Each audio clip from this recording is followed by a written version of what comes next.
Hello everyone. Today we are going to discuss about phases of compiler, which is from the first unit of your compiler design.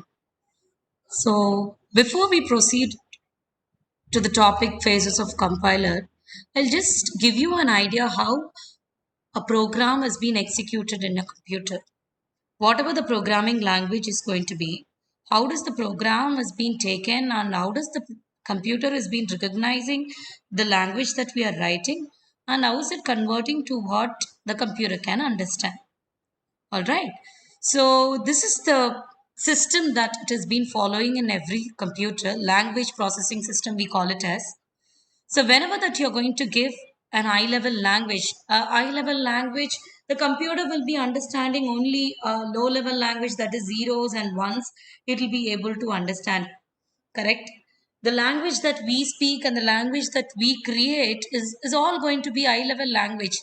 We creating a language with these zeros and ones is impossible, and we will not be able to do a program and write a program on zeros and ones, because of which we have created so many different languages like C++, Java, Python. These are the different kind of languages that we have. Right. How does the computer is taking these languages? How is the computer is understanding what are we writing, and how is it giving you the input? Output of what a user has been requiring it. So initially, whatever the language it is going to be, the programming language it is going to be, you call it as high level language because that has been created by a human with a simple English where we could understand with the scopes that we could use, and then we have created it. Yes, that has been fed to a preprocessor. All right, what is a preprocessor? Preprocessor which will be including your header files, which will be converting your file. It will include a file, it will convert a macros, and these are the things that will be done in preprocessor. So any language that you're going to give, like you will be giving hash include, hash define, these things that you will be including in your programming language. Correct? Why are we including that? For that specific line, we will have a predefined program which has been written already, and that predefined function has been included in that. We are telling what is to be included, how it should be proceeded with this program. Correct? For that only we are giving that hash define, that we call it as preprocessors, right? So the preprocessor which will be including a files and then macro definitions like hash defines, these definitions it will be included. That is the help of, and that is the work of a preprocessor. After which what it will do, it will have a skeleton of your source language, whatever the language that you're going to give. Outsketch of, or you could call a skeleton of a source language has been uh, produced out of a preprocessor, and that skeleton of output is given to compiler, or you could say interpreter. A compiler is a language translator, we call it as. Okay, even the interpreter is also a language translator. Whatever the language that you're going to give, according to the needs or the software has to convert, according to that specific software the language will be converted. For C, turbo C we are using it. Yes, so likewise, we will be using different compilers or different language translators. We will be using it and we will be converting from one stage to the another stage. Likewise, the skeleton of the source program is being given to the compiler, adding up that preprocessor and all those things. And the compiler, what it will be doing, it will be converting to the assembler level language, assembly language, or you call it as. So what is the difference between interpreter? Why can't I use interpreter? Why am I using compiler? So interpreter will be scanning like statement by statement. Okay, it will converting. If you're giving a program, it will take one statement.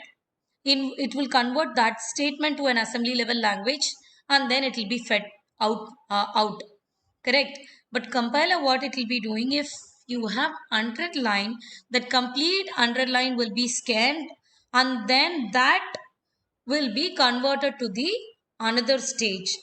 Okay, so like interpreter will be time consuming, because of which we have gone for the compiler, which is also a language translator, which will be translating which will be scanning the complete program at one stretch, and then it will be converted to the assembly level language.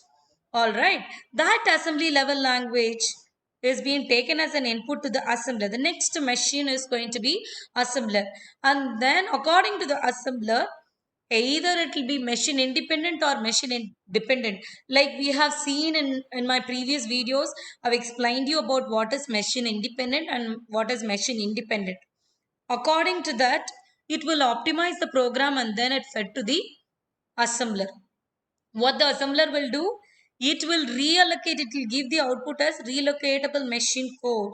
It will do the process and then it will give you the relocatable machine code. Relocatable machine codes are not zeros and ones. It will be of the form hexadecimal. You call it as AF001, AB00111, like that it will be. So relocatable, or you could say object code, you will be calling it as. So that object code, what it will be doing, like for that A, what is the, or some other place of conditional jump or unconditional jump, we will be having it in the object code. Accordingly, it will go load it and linker. With the help of a loader and linker, it will go load the program, execute the program, and then it will link that specific different program to the program that you require. For that, this loader and linker has been requiring, and after which it will be giving you a absolute machine code, which is your zeros and ones is being fed out. Like whatever the program, this is how the process is being taking care. Okay, so with the help of this, now we will see what is the work of a compiler. How does the compiler, what are the phases that we have it in compiler? We'll see elaborately regarding that. All right, so the compiler is a language translator which will be taking a higher level language and that will convert it to low level language. And whenever that you're compiling it, the compiler main why we are doing it, we have something called compile time and execution time, right? The compiler, with the help of this, the compiler will be able to find your error. It will be able to optimize your program. It will be able to find out the shortest method to execute your program. These are the things the compiler will be doing it. That whatever the error, it will be rectifying it. After which it will be fed to the execution, for execution. Because whatever the program is going to be, even if you're trying to open something, that will be loaded into your memory of your operating system. That specific program has to be executed, and then you will be able to see whatever, even if it's going to be a screen, that is the thing that a computer will be doing it. Correct? So the compiler will minimize, or while you're compiling, it will tell you how much of memory is being required for this specific program, according to which it will go and inform your operating system this much memory that is being required, and the operating system will be allocating sequence of memory, I mean whatever the program is been requiring, and then it will be loaded there in the memory, and then it starts executing, and then it will give you the output again. This is how it has been working. Okay, so for that purpose only a compiler will be used. It will be like exactly translating the human language to the intermediate code or an assembly level language, wherein it's not going to translate to zeros and ones. Okay, and we'll see the phases of compiler. We have like 6 phases of compiler: lexical analyzer, syntax, semantic, intermediate code generated, code optimizer, and target code generation. Okay, when you're going to give, this is all together, you call it as a compiler. Inside the compiler, you have these many phases, and symbol table and error handling. That will be, symbol table is a data structure that will be holding the name, attributes name, or identifier, or what kind of a token is there, in which location it is being saved, what is the process that we have to do, what will be the output of that, all will be all informations will be saved in the symbol table. This is one of the data structure that we will be using it in the compiler. An error handler, whatever the error that it has been getting it, that for example, if I'm going to take one, I found one error in lexical analyzer, it will not stop then and there. It will just send it to the error handling, and the remaining program will be fed to the next phases.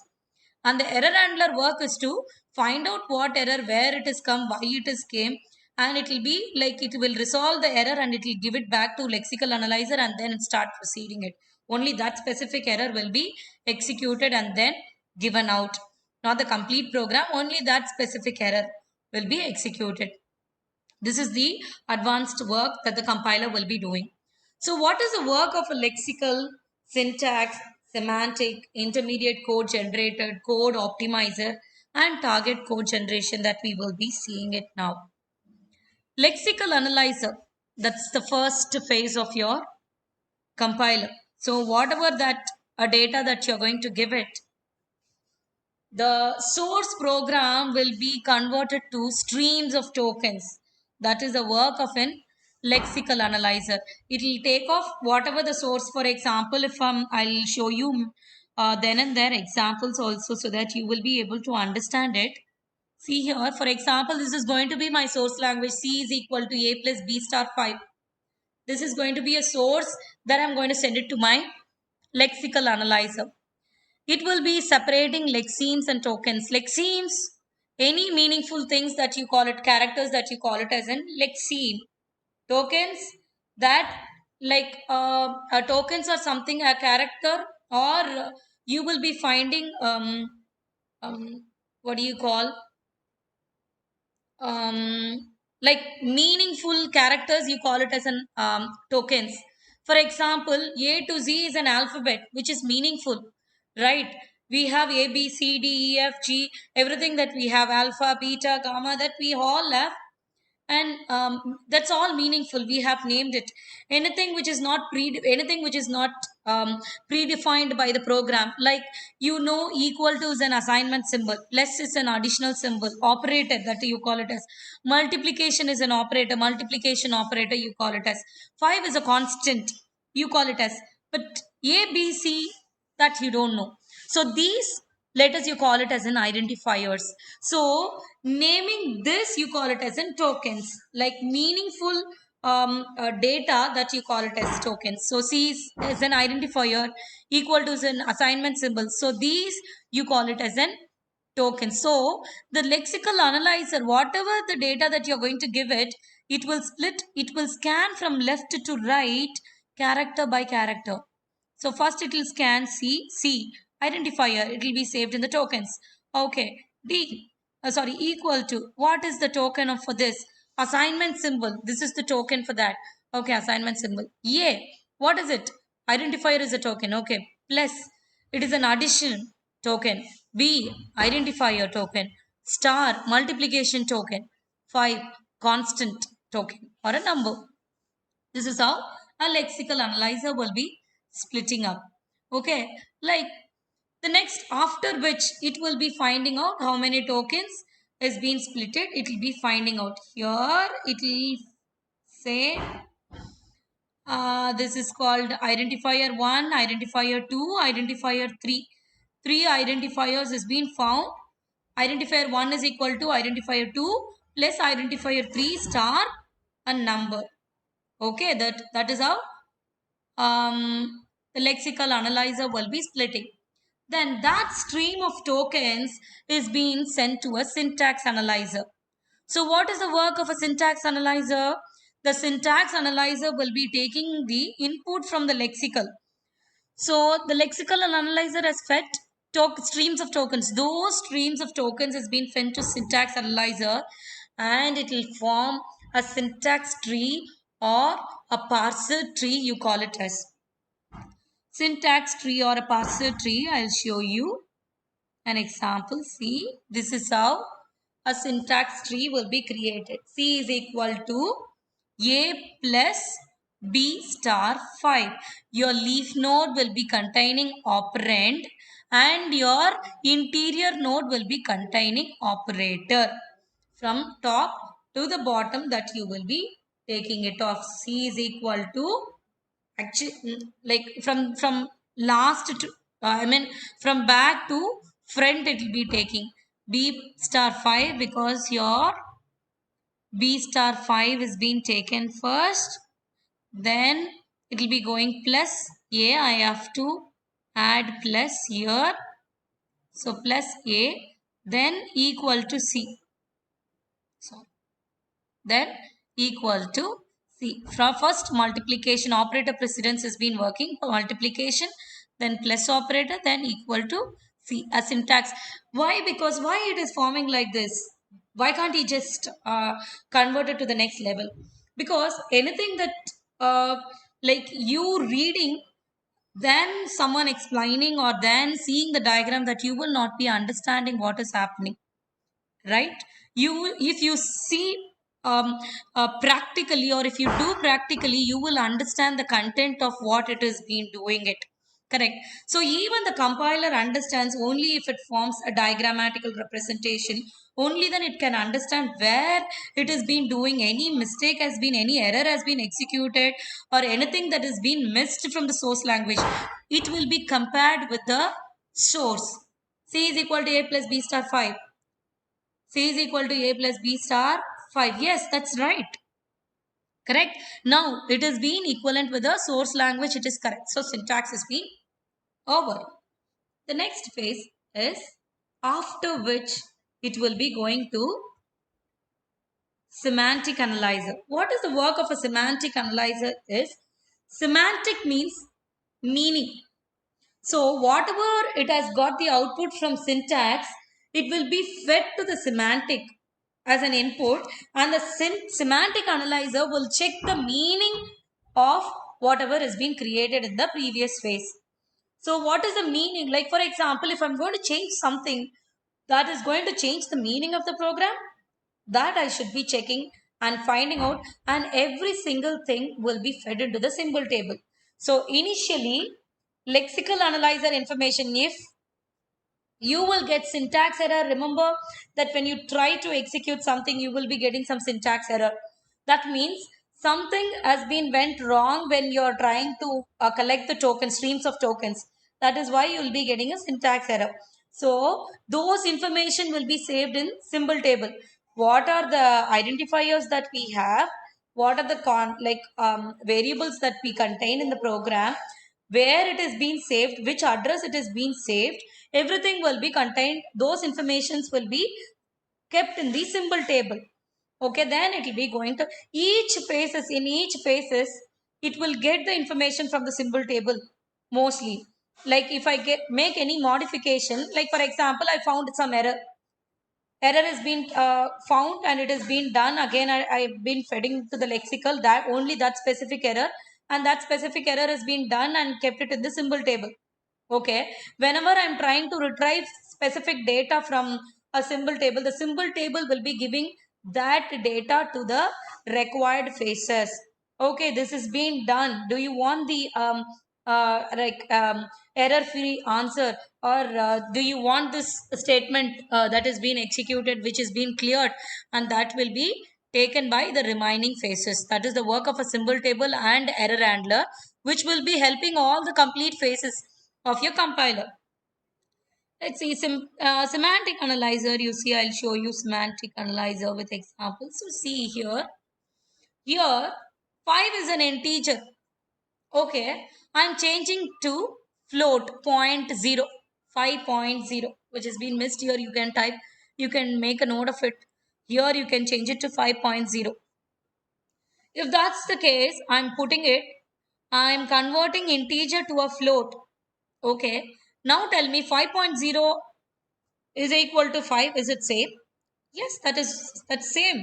Yes, so even if I'm going to keep dot 0 also, that is not going to change my program. The meaning of my program has been not changed. For that purpose, I'm trying to find into to float of 5. I'm changing it, I'm finding it, I'm checking whether it has been changing any meaning of my program. No, it is not changing. So after which, with the help of a grammars that we will be doing it, in my previous videos, if you see that, you will be able to understand that how it has been working and all those things. Okay. So the next phase will be your intermediate code generator. So lexical, syntax, semantic is over. Intermediate code generator. So what is intermediate code generator? That is a partially, it is not going to be your output, and it is not going to be your assembly level language, but it is going to help your assembly level language. How does my assembly level language is going to be move a comma r1 sub b comma sub b comma r1. So these are the things that we have seen in COA, computer architecture. You would have studied about your assembly level languages, that you call it as in those codes, you call it as an assembly level language codes. Okay, so those codes, I have to convert my code to that kind of a code. So now from a normal code to a diagrammatical representation I have done. From the diagram, I have to be changing to intermediate code.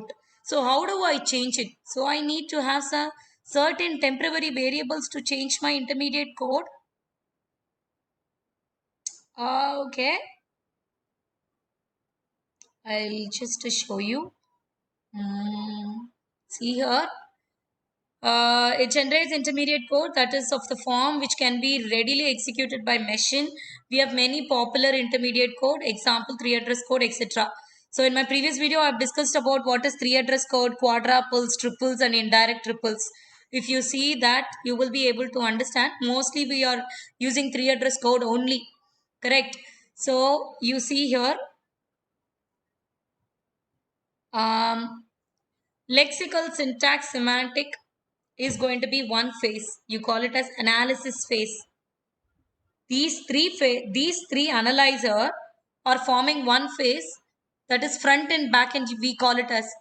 Okay, so analysis phase.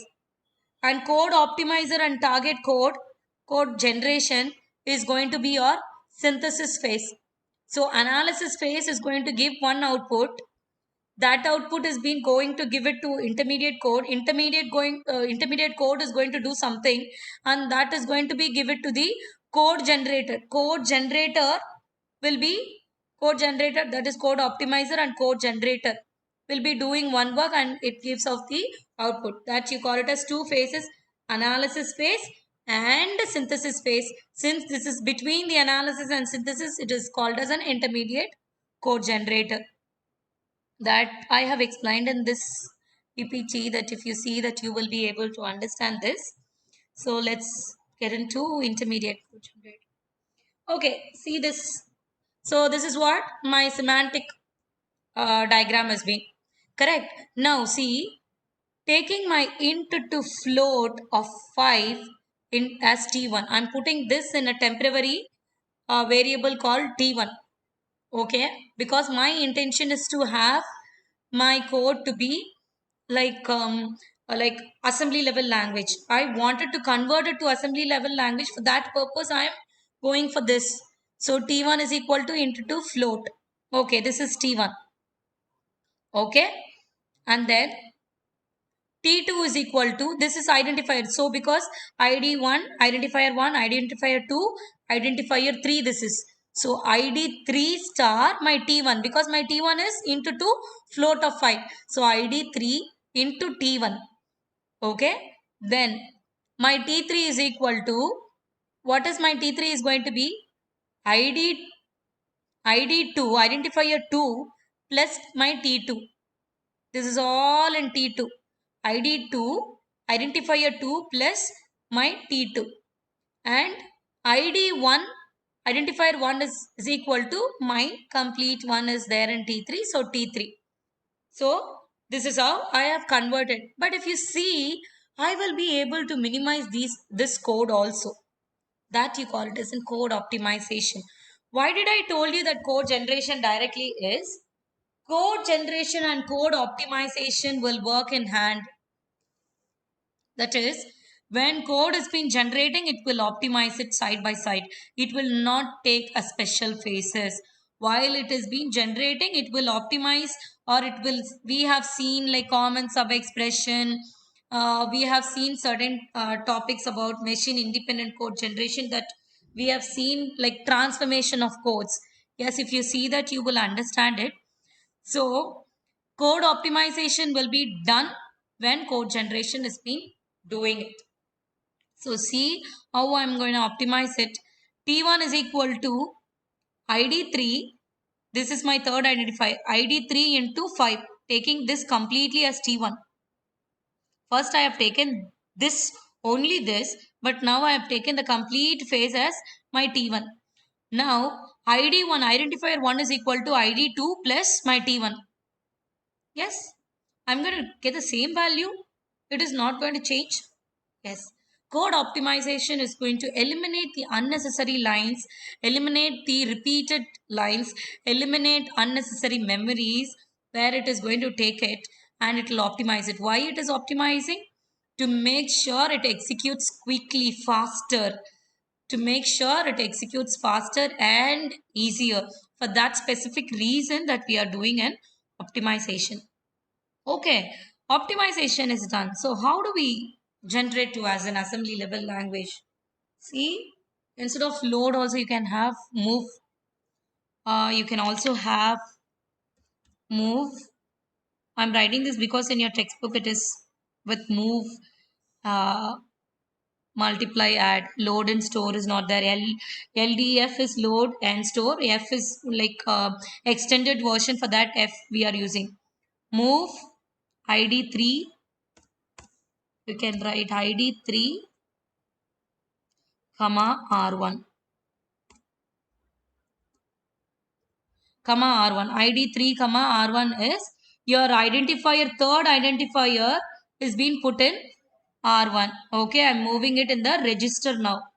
Multiply F, I'll add up because mult is also F, so extended version of move.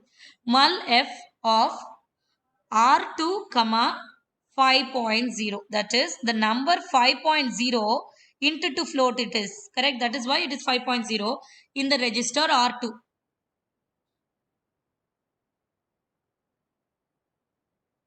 No, it is wrong. Multiply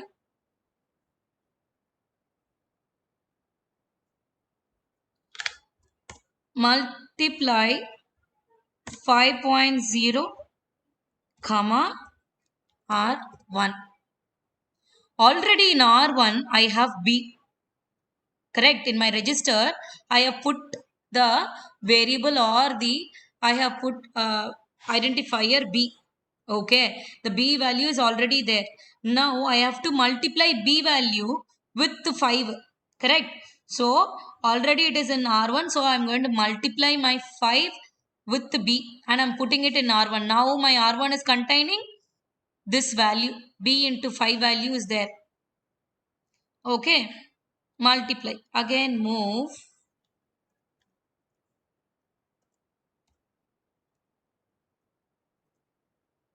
Move ID2 comma R1. ID2 comma R1. Sorry.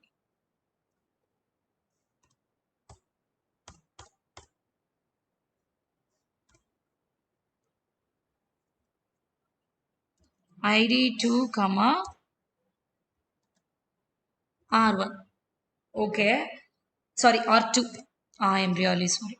So I'm moving my identifier, second identifier to the next register called R2. Okay. Now I have to add my R1 and R2. So add F R1 comma R2 and I'm putting it in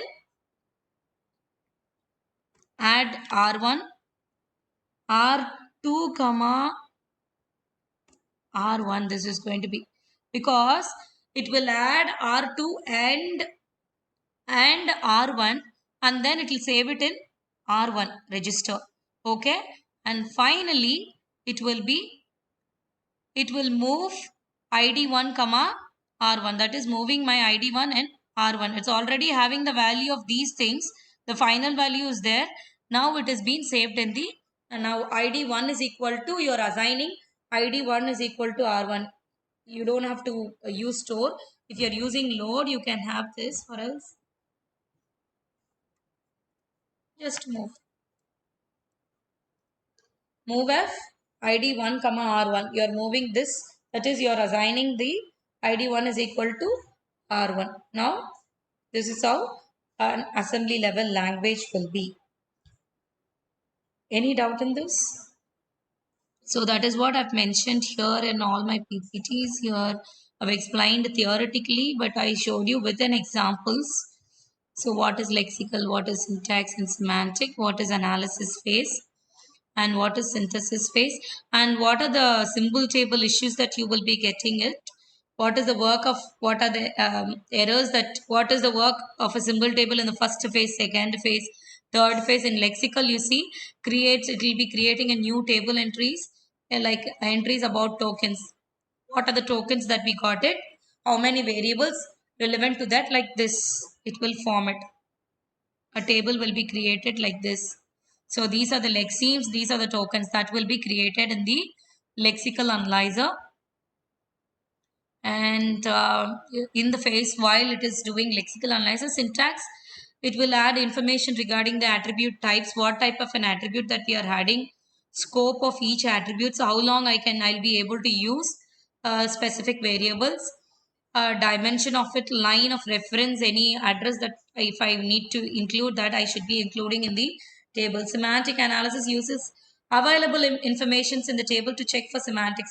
It will check the meaning, whether the available things are correct or not. It will be verifying it for that, whether we are using any correct symbols is being checking, like mainly type checking, it will be doing it.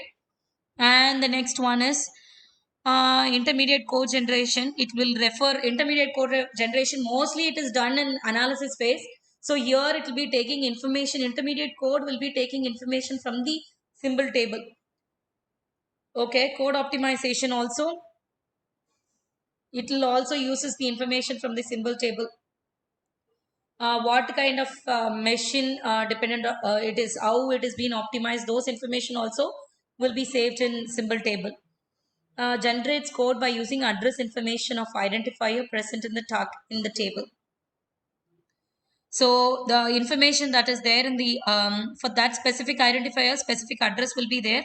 So any conditional or unconditional jump if you had, that will go generate that specific code, and then that specific code address will also be saved in the symbol table. This is what phases of phases of compiler is all about. This is how in general a compiler will be working. Thank you so much for watching my video. If you have any doubt, please leave a comment. I'll be able to clarify it. And if you want my PPT to be sent to you personally, please leave your email address so that I'll be able to forward the PPT which I've used. Thank you so much for watching my video. Thank you everyone.